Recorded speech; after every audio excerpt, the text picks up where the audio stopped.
The Hyundai Sonata gets this new SEL Sport trim for the 2026 model year. And in this video, I'm going to cover the exterior, the interior, take it for a drive and see what it's like out on the road, as well as talk about the kind of fuel economy you can expect and also the pricing and how it compares to the competition these days. And huge thanks also to #1 Cochrane Hyundai of Monroeville for providing me here with this vehicle to review for you guys today. And so, about the 2026 Sonata. So in addition to this new SEL Sport, which I'll talk about in a second, there's also a new blue trim for the hybrid, which gives you up to 56 mpg now, thanks to its smaller wheels and that lower starting point of right around $30,000 for that version. And the other change here is there is no regular SEL or SEL convenience package for the gas Sonata. So now it's just SE, this SEL Sport, and then the N line on the gas side. On the hybrid side, you have that blue now, as well as the SEL, and then also the Limited, of course. And so I already spent a full week with the Limited hybrid about a year ago and really liked these. And so now just trying out this new SEL Sport, I'm excited to try it out. It's just the naturally aspirated engine, and I just really liked it. It has a slightly sportier look thanks to these 18-inch wheels that we have here, which look N-line inspired. Otherwise, though, we have the aggressive look you already have just as standard on all of these Sonatas here ever since this 2024 refresh, where you have that nice and sporty front bumper that does look very similar to the N-line version these days, and that sweeping headlight or DRL bar we have in the front there with the real headlights hidden below that, and just such a sharp look. This is also this color called Carbon Blue, which looks very close to black, but here in the direct sunlight you can see the little green metallic specks that it has, and in the sun it's actually a pretty cool color, but very subtle, and most people will just assume it's black. Coming down to the sides here, though, you have the same side silhouette you've had for the past few years here, and looks very nice and sleek. Going out to the back there, I still really love this refreshed back end where you have the darker elements there, the full width taillight bar, and the really sporty rear bumper too, which really juts out a good way and is just a very sporty look overall. And now having the SEL Sport trim kind of matches that sporty look that we have here in these, and also is a nice low price point with this one right around $30,000. And so yeah, overall, really nice new trim here for 2026. But let's check out the inside. The interior of the SEL Sport version of the Sonata is still very nice, even though this is just one up from the base trim. Hyundai does such a great job with their interiors, regardless of what trim you're going for. And so, yeah, anyway, first thing, sitting down in these seats. So you have these really nice cloth seats here in the SEL Sport, and I like the little pattern you have here on them. They're also power seats here for the driver's side. That's one upgrade you get here for SEL Sport over the SE. And they're also heated seats here in the SEL Sport. And, they do have even adjustable lumbar, and they're pretty comfortable though, just as they are. And the material could be a little softer, but it should be pretty nice and durable. And again, I think it's just a nice little pattern that they didn't have to do, and I like the little stripe in the middle. Moving on to the steering wheel, that is one thing that doesn't change here. Now, it's not a heated steering wheel, but it is a leather wrap wheel. That's one of the other upgrades here for SEL Sport. And I just love these new Hyundai wheels where you have these nice metal scrollers and some nice buttons. You also get paddle shifters here on the back of the wheel for the SEL Sport, and just really a nice steering wheel overall. Moving on to the gauge cluster here. Now, this is the non-fully screen digital, because it is still digital, but it's just not the double screens that you get in the higher trims of the Sonata. But it's completely fine. That middle portion gives you the same kind of info you're used to in the past 10 years with Hyundais, and nothing wrong with that, and just your two basic pods there. All the info you need, and it blends in, with this display. But, you can have more customization and, a little bit of a cooler look, I suppose, if you go up to those higher trims, but totally fine here, I think. Now, moving over to the middle of the dashboard, one thing that is standard is the 12.3-inch touchscreen, which has wireless Apple CarPlay, wireless Android Auto, and it's just a really nice screen. It has some really nice software that it runs. And one thing that I think might be new is that we now have a satellite radio page that's always present. Previously, you had to use the shortcut buttons in these refresh screens in order to get to satellite radio, but now, it's always present right there, which I really appreciate. My one other little gripe remains, though, and that is that even with that new little widget, you don't have any title or artist info in that little preview. So the only way to see the title of the song and the artist is to go into the radio submenu and then click in the bottom right corner there and bring up a screen that takes up the entire screen. That's the only way you can see song title and artist. I hope they fix that maybe next year or with a software update or something. But that's my only gripe with this system. Otherwise, it works really well. You don't get any kind of built-in navigation or anything here in the SEL Sport, but with that smartphone, tethering, you can always just use your built-in maps on your phone there. And coming down to the other controls, I love that we still have physical knobs and buttons. It's so nice having a volume knob and a tune knob, and also some actual hard shortcut buttons here to jump around if you'd like. You also have two nice big knobs there for changing climate controls, and a little capacitive touchscreen, but it doesn't do much here. It just turns on your heated seats and a couple of little basic things. So not a big deal, and still very easy to use. And beneath that, you will see your USB-C jacks. You have two of them there, as well as a regular power outlet. And also another nice upgrade here for the SEL Sport is that you do get the Qi wireless charging pad. And Hyundai does some really great wireless charging pads where it has a nice, slightly raised rubber portion here, and you have brackets. It's basically exactly how you need to do a good wireless charger in 2025 here, and there's very few companies that actually can do reliable wireless charging like Hyundai can. So I love that. You also still have your drive mode selector, auto hold, and all that, which are again nice button finishes there. And then you have another little bonus space there for the key or whatever, your two cup holders, and then the center armrest, which is nice and softly padded. It's it could be more plush, but I think it's totally fine. I do think that Honda Accord and Subaru Legacy do have slightly more plush interiors, even in their lower trims, than this does. And anyway, you open up the center armrest and you'll see a nice big bin in there. You also see nice big bottle holders over here in the doors. The one thing you don't get here in the SEL Sport that you do sometimes get in some of the other competitors in their sporty, mid-grade trim is a moonroof. We have no moonroof here in these. Now, you do get a moonroof, a panoramic roof now in the hybrids on a lower trim than before, but no luck here, not even a regular moonroof in these, lower trims of the Sonata. But moving on to the back seat here in the Sonata, it's still really nice and spacious back seat. I'm 5'9", me sitting behind myself. I have several inches of legroom to spare, a couple inches of headroom there, and they also have their own pockets in the doors. They have a fold down center armrest with cup holders built into it, and they also do have two USB-C jacks there.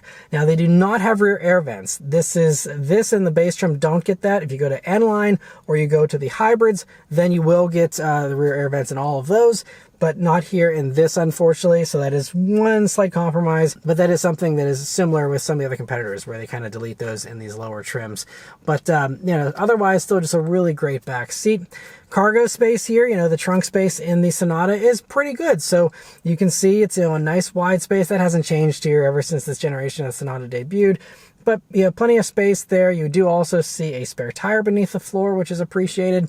And those seats, of course, do also fold down. So if you want to have extra space and pass through stuff into the interior here, you can do that as well. But let's start up and go for a drive. The Sonata here has the Hyundai key they've been using for the past few years with the actual Hyundai logo there, the buttons being the black part. And just a really nice key. It is a little bit on the big side. I don't love that, but otherwise it's a cool looking key. But of course it is keyless access, keyless entry, and push button start here on all of these, which is great. So you just leave the key in your pocket, hit the engine start button, and it starts right up.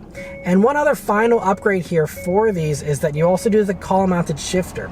You don't get a column mounted shifter in any of the in the lowest SE trim, but everything here from SEL Sport and up does get the column shifter, and that's really nice because it opens up this extra space here in the middle, and it's so nice and quick and easy to flip between drive, reverse, and I love the way Hyundai does this column shifter.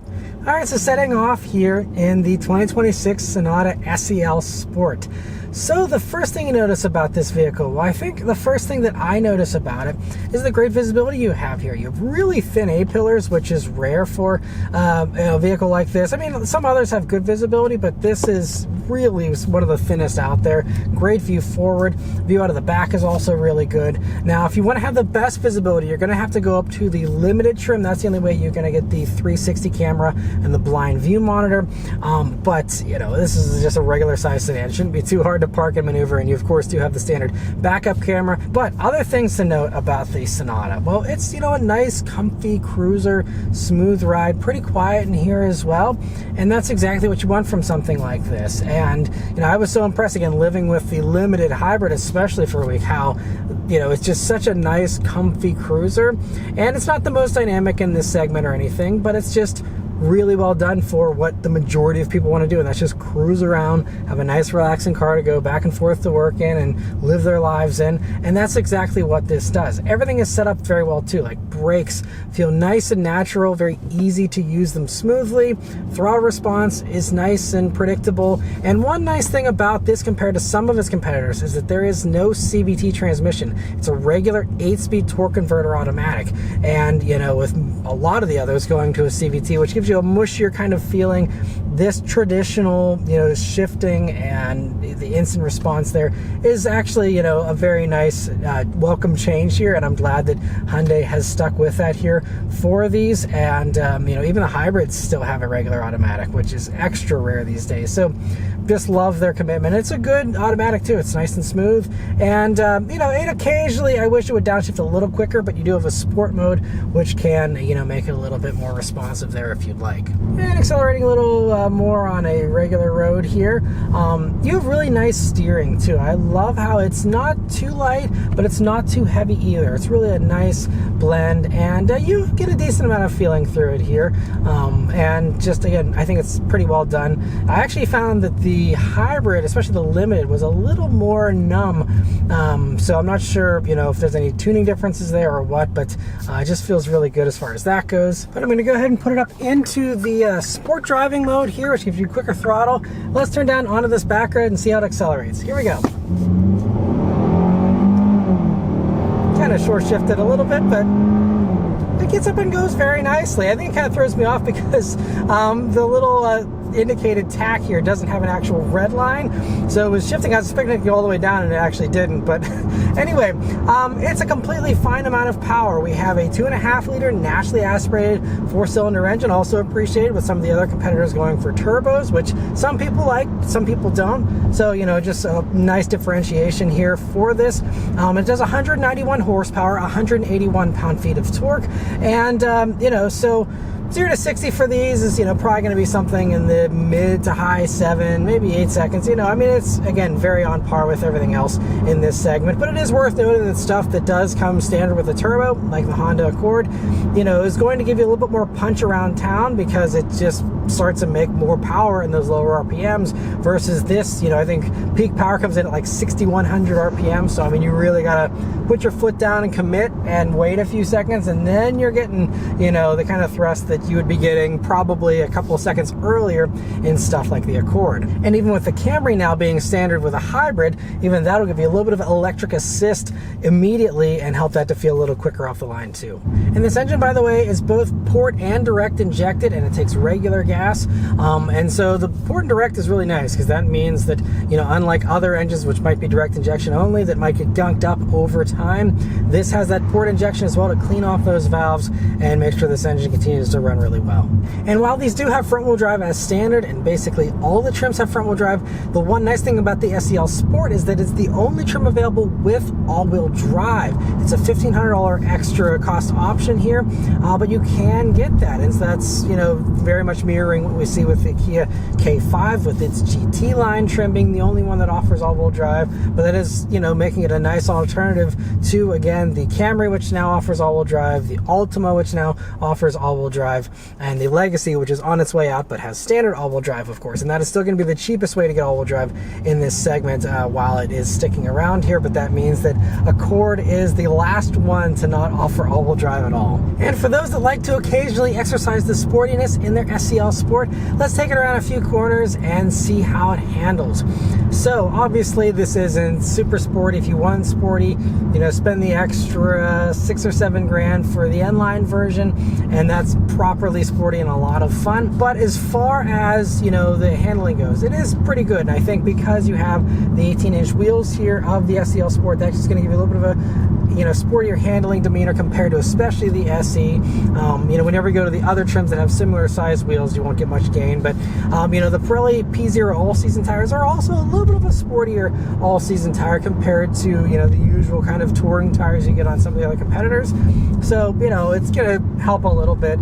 You know, the real, I think, big thing that helps with these is the fact that they're so light. These still, you know, for a nice large car like this, weighs 3,300 pounds. So really not bad at all. And, you know, it does go up a little bit heavier there if you happen to, you know, add on all-wheel drive. That adds, you know, 150 odd pounds or so. The N-line version, you know, sportier hybrid ones, those ones are all going to be, you know, several hundred pounds heavier. But this is yeah, totally fine and very eager and willing to whenever, you know, you step on the gas a little bit, especially here in sport mode. That certainly does help. And speaking of drive modes, in addition to the normal and the sport mode, you also do have a My Drive mode. And that's going to allow you to custom tailor just a couple parameters, mostly just, you know, throttle response and steering weight. So if you want to have, you know, the quicker response, but you want to have lighter steering or, you know, vice versa, you know, you can do that there. Not a lot of customization, but, you know, a little bit. And any customization they offer people, I think, is great. The more customization, the better. But now just, you know, cruising here in normal mode, just on a, you know, regular back road, not driving in a sporty manner, it's still just, you know, really great. Nice smooth ride here. And this one, actually, the tires are a few PSI over what they should be, actually. And it still is totally fine, nice and quiet for the ride. This road generates a little bit of road noise, so you hear a little bit of it, but honestly, for one level up from a base trim Sonata, this feels very refined and just very, very nice. And so yeah, no complaints with the driving at all. Moving on to the safety tech here in the Sonata, it's really great, the amount of standard stuff you get here in 2026 especially. It's the same as 2025, I believe, but you have all the basics. You have blind spot monitoring, you have rear cross traffic alert, you have adaptive cruise control with stop and go, and also lane keep assist, lane following assist. All that stuff is here in this. You don't get highway drive assist. I think that's only for some of the top highest trims there. But highway drive assist, the difference between that and adaptive cruise with lane follow assist is extremely minor. I think it does very slow automated hands-on lane changes, which, you know, is a fun party trick, but is too slow to actually be useful. So honestly, don't even mind the fact that you don't get highway drive assist. You know, you have great adaptive cruise control, a very expensive option just a few years ago that now is standard here in these, and you get everything else as standard too. So automatic emergency braking, you know, it does just everything you want here pretty much. And again, like I mentioned earlier, the 360 camera and the blind view monitor are the only other two things that you have to go up to that limited version in order to get, and they're nice to have for sure, but, you know, like I said, totally fine to live without those things here, especially considering, again, just the amount of base standard features you get here in these things really makes it hard to justify higher trims these days, because you just get so much here as standard. Fuel economy for these is rated 25 mpg in the city, 36 on the highway, and 29 combined.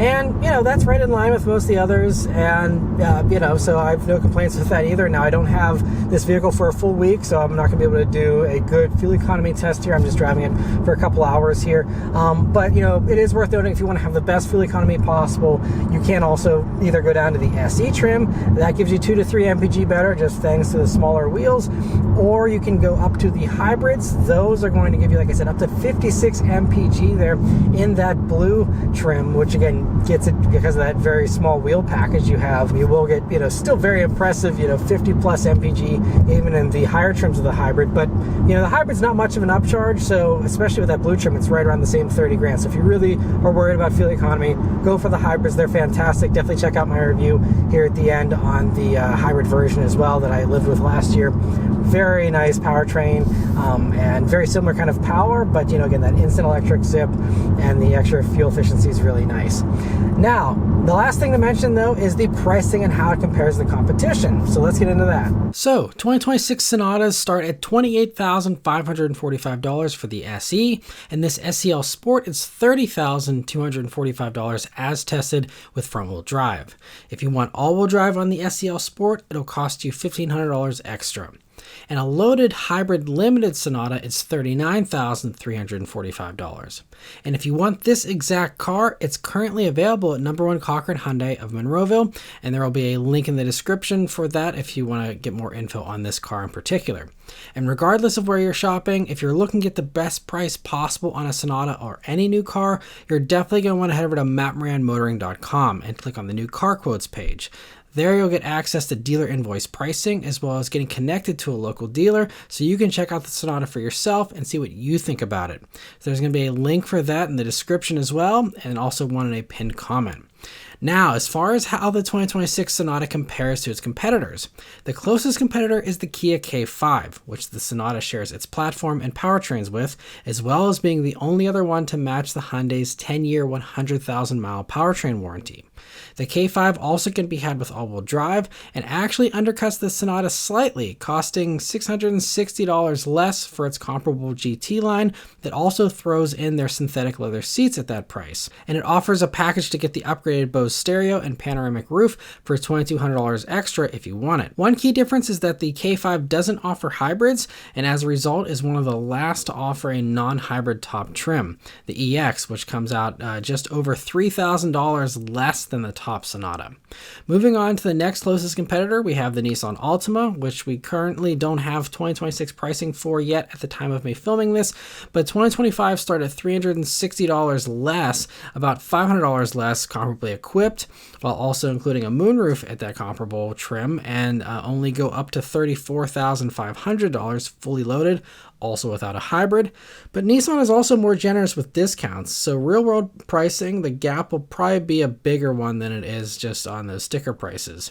The other nice perk of the Altima is that all-wheel drive is available on all trims except for the base trim, so that'll be the one that'll be the more direct Subaru Legacy replacement once the production of that ends this year. And speaking of the Legacy, if you can grab one before they're gone here, because 2025 is the last year for those, they do offer all-wheel drive for just $28,000 to start, but for a comparable trim to the Sonata, it'll cost you just as much, and the Legacy has worse tech, a worse powertrain that's slower and less efficient, and doesn't handle as well. But again, if you want all-wheel drive with all the bells and whistles, the Legacy does provide that, as well as being the only one to pair all-wheel drive with a turbo, but otherwise it's an easy one to skip. The other two competitors are the top sellers, but both do make you pay more. The Honda Accord is $1,000 more to start. A comparable SE trim to this SEL Sport is $2,000 more, but does include a moonroof and that turbo that I mentioned earlier. And at the top of the lineup, where the hybrid is mandatory, just like Sonata, you'll pay $1,000 more as well. And also probably get less discounts than what Hyundai dealers give out typically, generally speaking. The top selling Camry is $1,500 more to start, mostly due to it coming only as a hybrid now. And at that price, you also get a smaller 8-inch screen, and a comparable SE trim will run you $4,330 more, but does at least include a heated steering wheel and their synthetic leather seats. But that's a big premium. And even at the top end, you'll pay $2,000 more as well for a fully loaded Camry. And the Camry also does offer all-wheel drive though on all of its trims, which is certainly nice. But overall, the Kia and the Nissan may be slightly better values, but the Sonata is very competitive and arguably has the coolest styling of the bunch as well. But yeah, so overall, I really like the Sonata here, and especially if you don't value the turbo you get in the Accord or the hybridization you get as standard in the Camry. I think this makes a lot of sense. Coming in at a lower price tag, and also just having some of the coolest styling in this segment, I think as well. Really, I think will help to sell a lot of these. The fantastic tech in here, the actual existence of real buttons and knobs. There's some real perks to this that you don't get with everything in this segment, and I just really like the way that this is all set up, and so Sonata is still just a really great choice here. And so anyway, that's all of my thoughts here on the 2026 Sonata. Let me know your thoughts on it in the comments below. Huge thanks once again to #1 Cochran Hyundai of Monroeville for providing me here with this vehicle to review for you guys today. And yeah, thank you all very much for watching. Please leave a like and subscribe to keep these videos coming, and I'll see you guys in the next one. Take care.